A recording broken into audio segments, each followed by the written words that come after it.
I remember this. This is Shikon? Exactly. Ki ani Yahuwah. There's a big open hand like the letter Kaf, as in Kaf Yod. Looks like a chicken. Chai is life. Kan is true, surely. True life? It's amusement to me, or it's my sport, or I love this stuff. One other video, we talked about making this when we were down at Terry's house. Well, you made me one. Made you one. Anyway, play on words. Chicken? Exactly. My sport. Because I am Yahweh. Or just as Yahweh said, so he will do. Anyway, we're going to talk about the end of Zakar chapter 1, or it's perhaps the beginning of chapter 2. Zakar Yah literally means remember Yahoo. Remember what Yahweh said. Remember one time a fellow wrote a song and part of the words were, remember what Daddy used to say? Can we remember what Yahuwah used to say when his favor was towards his people? Well, if you look at Zechariah, the end of chapter 1, verse 18, and I think it's in the King James. The scary carpenters. It's all about those scary carpenters. I don't mean the singing group, but this is chapter 2, verse 1. Then I lifted my eyes and looked, and behold, 4 horns. I said to the angel, the Malach, who was standing and speaking to me and saying, what are these? And he said, these are the horns that dispersed Yehuda, Israel, and Jerusalem. Yahweh then showed me 4 carpenters. And I asked, what are they coming to do? And he spoke, saying, these horns that dispersed Yehuda until no man could lift his head, so these carpenters have come to terrify them, to cast down the horns of the nations who raise a horn against the land of Yehuda to disperse it. Imagine that. These 4 horns of the nations. And so, I remember pictures I've seen, illustrations of people have done with a beast with horns, and it might represent Assyria, Babylon, Egypt, Persia, Rome, Greece, maybe even modern nations, and they come terrifying and scattering the people that Yahweh called his own with this powerful might. These must be the horns that scattered his people. And then 4 carpenters are going to come to the rescue and terrify those horns. Carpenters? Another translation says metal workers or smiths. They might even be drywallers. Doubtful. 4 craftsmen. I know a couple drywallers, and boy, you don't want to get those guys slinging mud or else it's all over. 4 craftsmen, tradesmen are going to terrify empires, kingdoms who have been allowed to rise up and smash the people of Yahweh's own favor? How can this be? What is this talking about? Well, of course, that's the English translation we've been given. So take a look at these words. We looked at this standing here the other day. Let's throw some light on the subject. Remember we talked about the word Orion or Orion or Baor, putting light to what Yahweh said. We mentioned this just the other day in the video we did yesterday, that for him to give light by the shape of the letters, the spelling of words, plays into prophecy that we're doing right here and right now, looking at these very words in this ancient alphabetic text, I believe is the fulfilling of prophecy, not only of Psalms 89 and Daniel 12, but also Zechariah 2, that by looking at these words in Paleo-Hebrew, it is the fulfilling of what this vision of Zechariah 2 is even talking about. I'll show you how. The word horn, these horns that scattered Judah, Israel, and Jerusalem. Well, the word horn literally means, where did I write it? It's basically, here, radiant honors, glorious power and might, sending out strong beams of light, the uppermost distinctions of magnified value. It's where we get the word cool. It's ku fresh noon. Worthy of shouts of joy, ringing cry, singing and rejoicing. if we think of these horns as being these powers of the other nations that dispersed Judah, Israel, and Jerusalem, it's like, well, wait a second. Judah, Yehuda, Israel, and Yerushalayim, as being the recipients of Yahuwah's favor, were given by him praiseworthy blessings which make them notably different, framing them into a specific group which is not one of the other people. They're strangers to be kept at a distance, pushed away. This idea of this hand spread out and strangers is exactly what these words are saying. So if we think, well, these horns are of the nations, no, wait a minute. This word kufresh nun or koren or horns are distinctions of notable honor that were responsible for making Yehuda, Israel, and Jerusalem strangers to the rest of the world. They were Yahweh's favor. That's what ended up, you might say, dispersing them when they rejected his favor. Another way to read the word for Yehuda, or Judah, literally means he who in beauty, glory, majesty, and splendor resonate, reverberate, echoing, giving praise and thanksgiving and confession of sin. That's the meaning of the word Yehuda. The word for Israel means straight, strong, directly, smooth, upright, honest, pleasing, opening on exhibition as a feast of Elohim. By permission allowed to dwell in luxurious saturation, supported by El, armored, protected, and secure. This is an incredible honor. His contention is with the teachings of the Aleph. That's another way to read the word Israel. And then the word Yerushalayim, and he will be poison to them, not intermingled, aloof. He will be impoverished, poor, and deceived according to them, astray by their determinations, but he will take possession of inheritance completely recompensed as promised 100%. That's another way to read the word Yerushalayim. And then the next verse. And then he caused me to regard. He showed himself to me and made me perceive Yahuwah.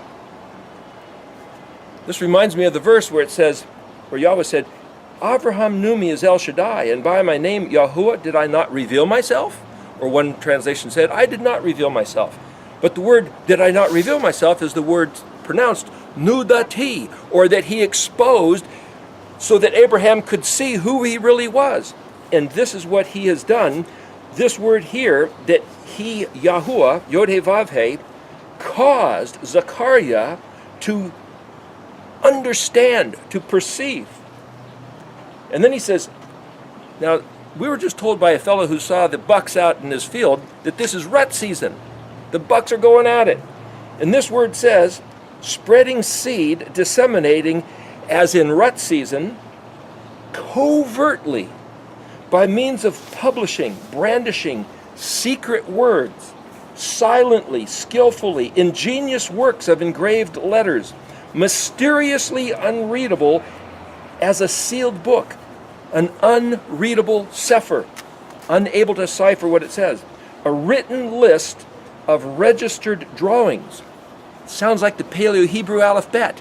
That's the very word that was translated as carpenter. Here, I'll read it again. Spreading seed as in rut season, covertly by means of publishing, brandishing secret words, silently, skillfully, ingenious works of engraved letters, mysteriously unreadable as a sealed book, an unreadable cipher, a written list of registered drawings.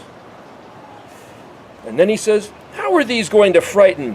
What are these arriving to accomplish? They're like, what can a bunch of secret letters, the words here is also where you get the word for dark, sylvan woods, thick foliage, a thicket. Ket reshin yod mem, charashim is the word. Commanding how much these would terrify or cause frightening panic is according to, or in what manner they are forged and wrought and spoken.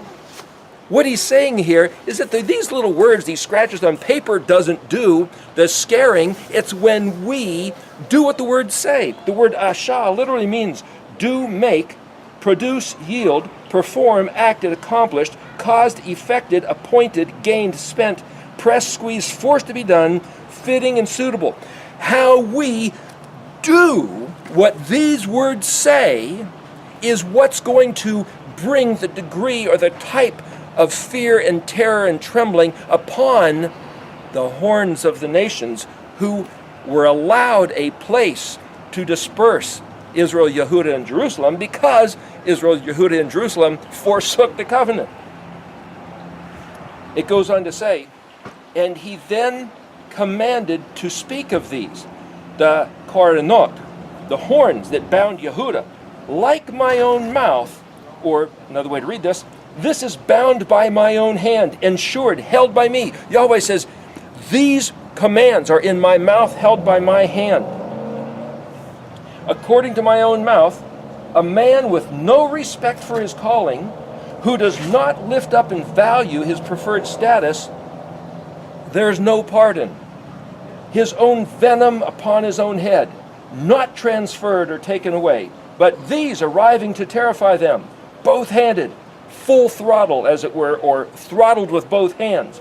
Horns of the Goyim that they had greater respect for, carrying destruction towards the land of Yehudah in order to subjugate them. So what he's saying here is, here you go, boys, choose right here. Israel, this is appointed to you. Choose to be subject to my words, what my hand has given you in favor, or if you prefer what your enemies offer you, be subject to them. So here's the point. Yahweh has given us words that we don't know how to read. To us, they're like magical incantations. That's another meaning of the word charesh. But Yahweh has shown Zakar, remember Yah. And in Exodus 20, it says, in all places, or in all those occasions that I allow or cause my Shem, my name, to be recalled, be remembered, be brought back to mind, there and then I will import myself, Yahweh speaking, I will import myself to arrive and bless you. Even so, Yahweh, we are recalling your words to mind. Come here and now to your people, to us who want to be your people, and bless us. Please, and thank you. I know your words are true. I know that you will do this. The point is, he has appointed 4 carpenters, or 4 words, 4 of something. It makes me think of this. There is 4 faces of creatures around his throne. A man, a lion, an ox, and an eagle.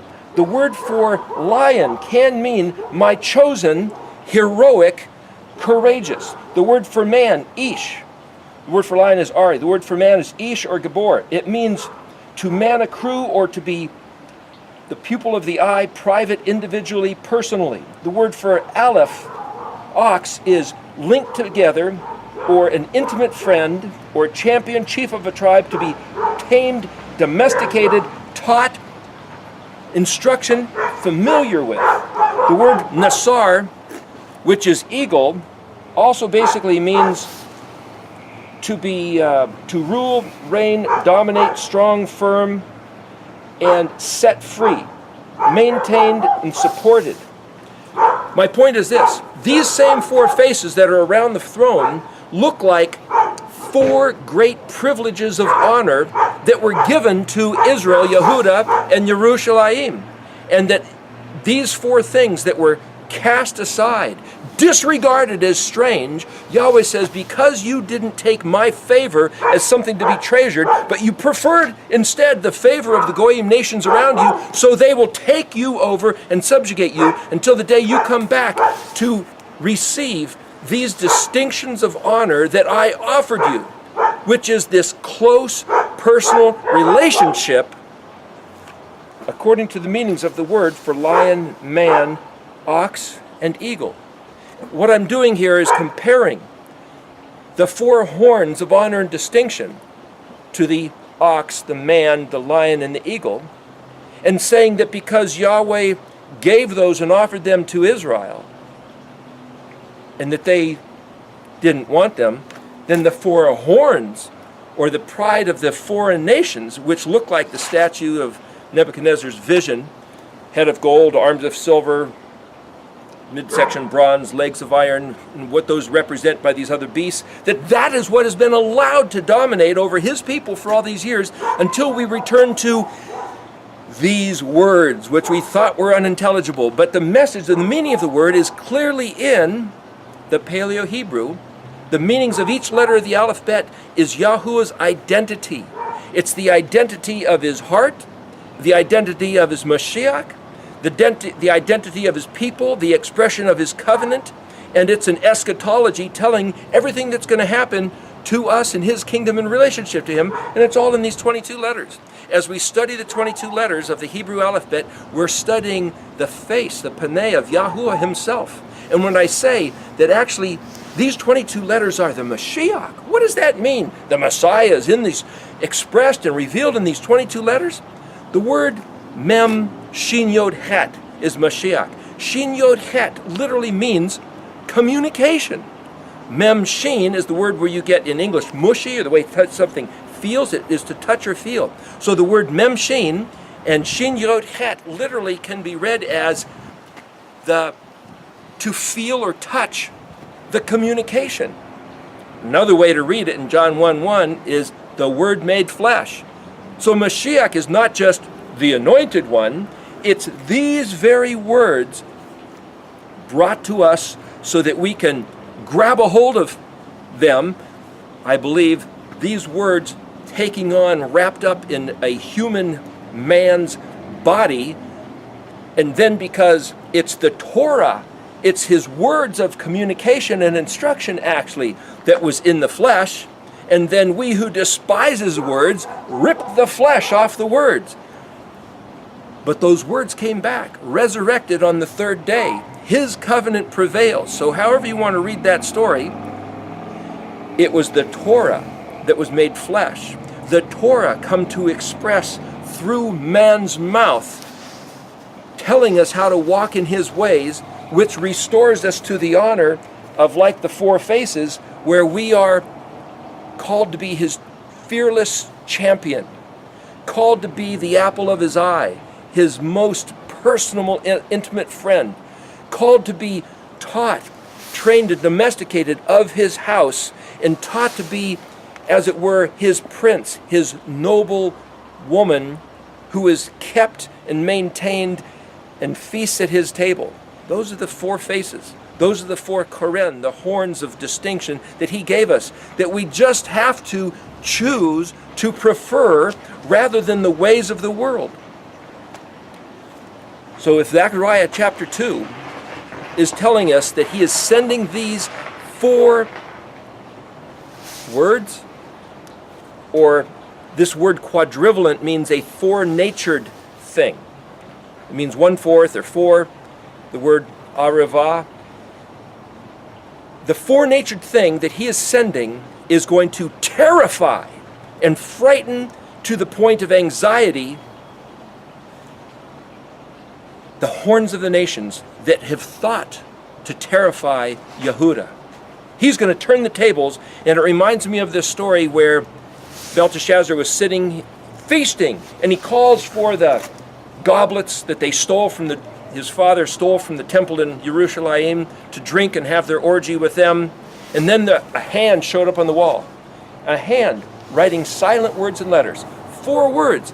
Mene mene tekel ufarsim. What does that mean? Weighed and measured, found wanting, and today your kingdom is divided and given to the Medes and the Persians. That's what's now the country of Iran. That day, that night, the kingdom was destroyed, and he lost it all because he didn't regard. And the same way that Yahweh sent 4 words, silently writing through a hand, so he has shown us by his hand. The word is kafi, kaf pe yod, according to my hand, but the word pe is mouth. Just like my mouth said, maintained and held in my hand the truth of these words, that we are weighed and measured by the words of Yahweh. And if we keep the words of Yahweh, I believe, as we just now discussed, that this visions that Zakar saw is hereby upon us. Well, that gives us something to think about.